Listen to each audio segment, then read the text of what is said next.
You want to talk about today's video real quick? Yes. I just had a couple notes. How did you? Can I make some noise? Oh yeah, sure. Okay. Are you good? You care about making a little noise? I won't make a lot of noise. I don't care. Basically, like you're about to shoot, so just making sure. Oh, is Kevin? Okay. When I'm shooting, you can make all the noise you want. It's kind of nice having, feels like people around hustling and bustling. Ambiance. Yeah. Everybody hear that? Everybody make some noise next time Kevin's recording. What did you think about the B-roll incorporation? I think it was forced. It felt a little forced in some areas. And in the areas where you're talking about the location itself, I felt like it was very natural. Yeah. Or like you saw that I incorporated a little bit of Casey Neistat's content in there during the time we're talking about his content.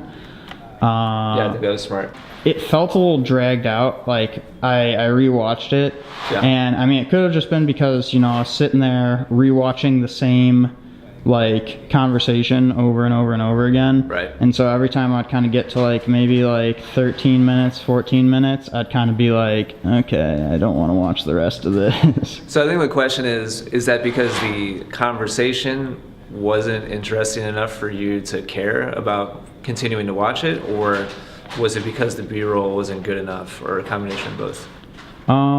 Say a combination of both in some cases.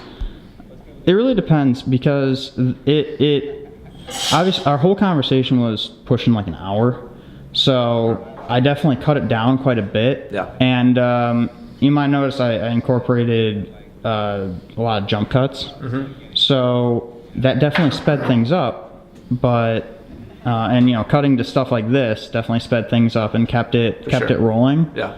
Towards the end, I definitely did start to run out of stuff to throw in there. I mean, I still had plenty of B-roll to throw in. I think that's the question that you need to answer is it a matter of you didn't capture enough other stuff to throw in to keep a good conversation visually engaging?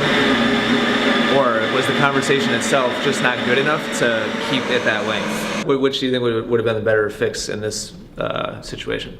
I think in this particular situation, we could work on the conversation. Okay, cut it down more? Not necessarily. I mean, the thing is, like I said, I watched it a ton of times, and so, you know, I was kind of over the conversation at that point. For a viewer watching for the first time, you might have a completely different reaction. They might be that'll be interesting to see now. Exactly, Yeah, we're just talking from our own perspective and experience, but maybe people will think it's amazing, or maybe they'll be like, wow, that was boring. I don't know, like, we'll find out. Maybe.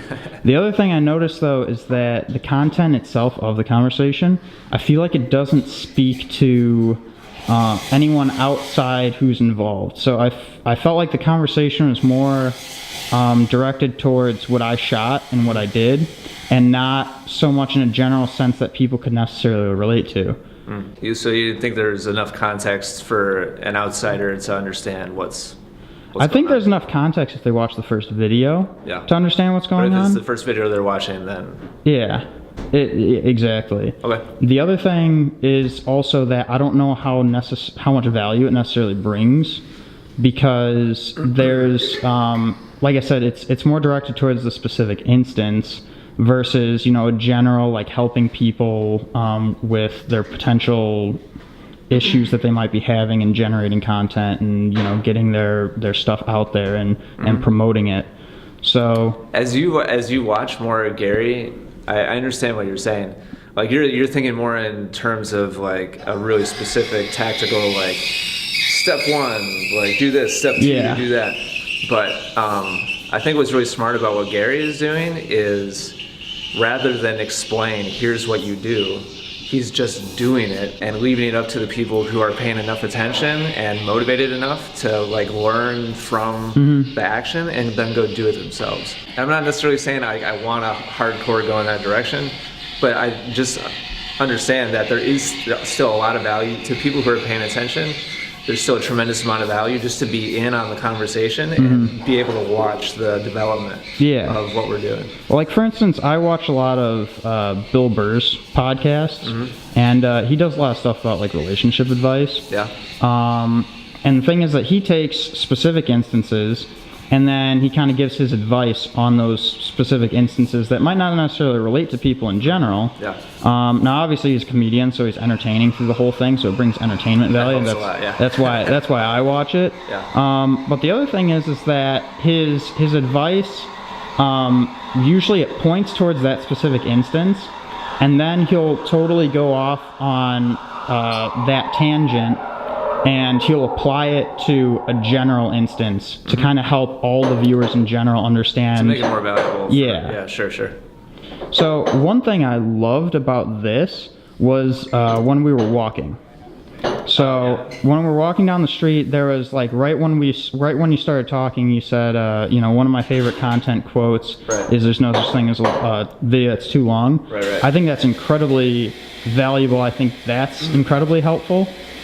When we were kind of getting more into it in the when we were sitting down, that's when things kind of seemed to get a little bit more dragged out and a little bit less, less value was being brought to the conversation. It was more of a. I don't know. I wouldn't discount the value of just being a fly on the wall for that conversation. Yeah. It depends on obviously totally depends on the viewer. This I agree. This is more broadly probably interesting and valuable. It's like the succinct like insight within the context of like a dynamic like we're walking and stuff. So Yeah.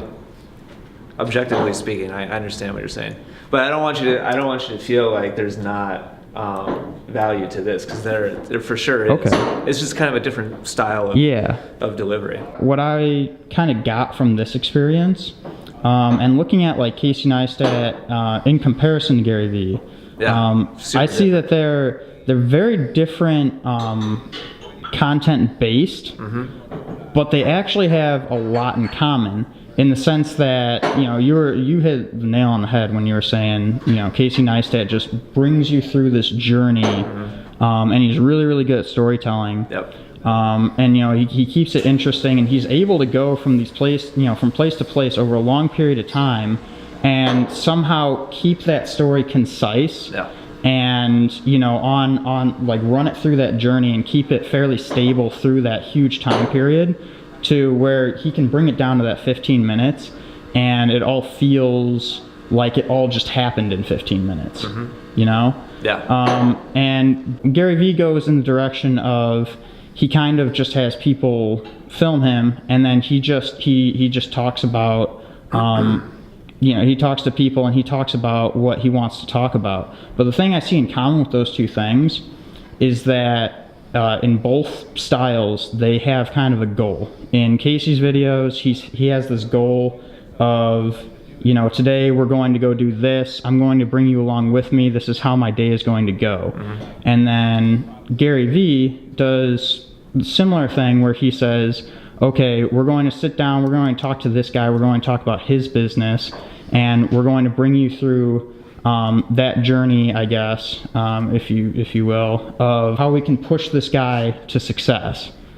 And the thing I see in both these videos that I think is kind of what's bringing him down is, as a shooter, I'm kind of confused about what the goal is for that day. We don't necessarily have to be,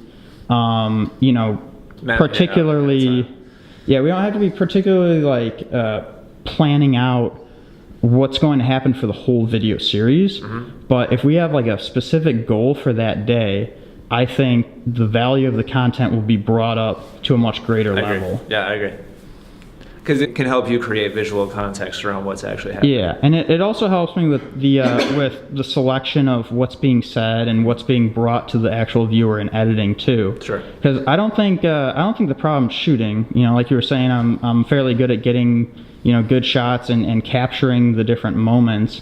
I think the problem is that when I go to sit down to edit, but then you're kind what of are we like doing? searching for stuff to fill in, like certain spots, I would imagine. Yeah, and so it's probably kind of a stretch sometimes. Like, oh crap, all right, what can I scroll through and like pull out that kind of will help, and it doesn't necessarily like fit perfectly. As a shooter, I think we should kind of have a specific goal for the day. Like today, we're going to go out and we're going to get shots of Production. yeah.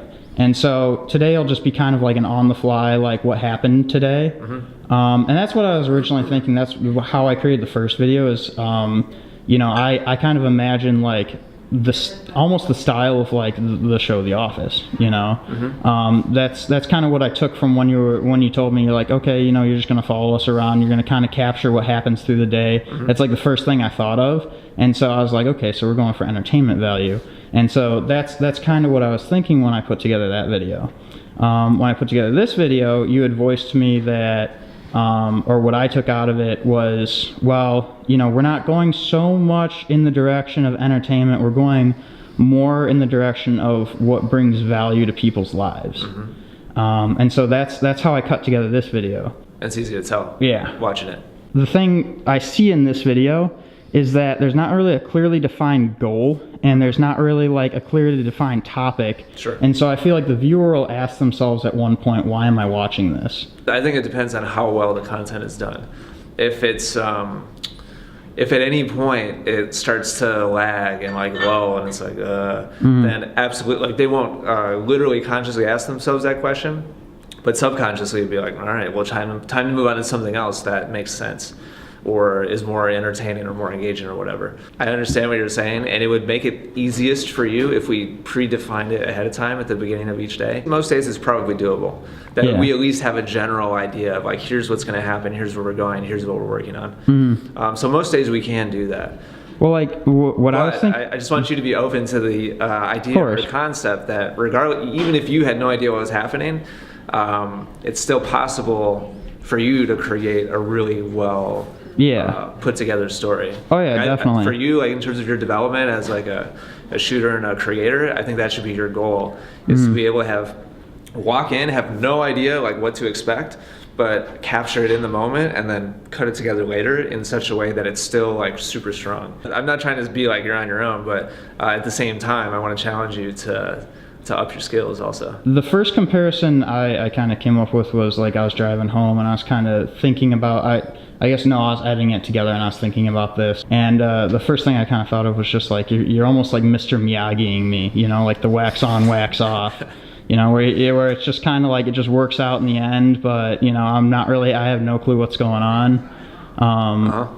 So I think I could produce a lot better content if we decided, let's say like we get in the office and we say, okay, today we're gonna help people with not being self-conscious while they go out and shoot. And we talk mainly about that, and then that way I can also I can go around the office and talk to some of the people here and get their opinions on some of that, and I can cut that in more to make the content more interesting. So here's the thing, like I think some element of that is fine, but I don't want you to ever rely on that kind of conceptual planning for the content, because as soon as we start trying to like force a certain narrative or force a certain topic, then we lose the authenticity of like what's happening in the moment. Because we're constantly trying to be like, all right, how can I engineer this or rework this situation to tell this like story that we're trying to tell today? And I think that just runs really really runs against the whole genre of like what we're trying to create. Definitely. Does that make sense? I think there can be little sub like plots of that, but I wouldn't ever want that to like run each day's like episode. Yeah, I gotcha. Well, for like this, we on screen there, we just have that one angle, and I attempted what you said, and it worked out pretty well. I think you made the most of it for sure. The thing is, we were talking about, like, we had a specific conversation topic that we were talking about, and I think if I had kind of known a little bit more about before we just kind of headed out there and did that, then I could have gotten some better shots in here and gotten some other people's natural opinions. But here's the thing, like, if you asked me before we walked over there, there's no way I could have like sat down and been like, we're going to talk about this, then we're going to talk about this, and this is going to be the over. Like I couldn't have even told you in the first place. Of course. Like you said, mixing peas and mashed potatoes, and it was like, sweet. Like that's the title of today's episode. So it's like, if you try to manufacture it too much, then everything just gets too rigid and it's not natural anymore. I see. So like I'm not like against giving you cues or like giving you some foreshadowing about what I think might happen or what I think we might talk about. But I will resist ever planning it like ahead of time. I think we could make this a lot better if we did a similar thing to what we did here, but instead of having me in the shot so much, if I held the camera like I am now, and we were talking like we are now, and then that way I'm holding the camera and I'm kind of like prompting things from More you to flexible put together. that way. As a shooter, like being able to just point it at the screen real quick and go back just helps the interesting factor a lot. That's pretty much that's all I got. Cool. Yeah, really good job.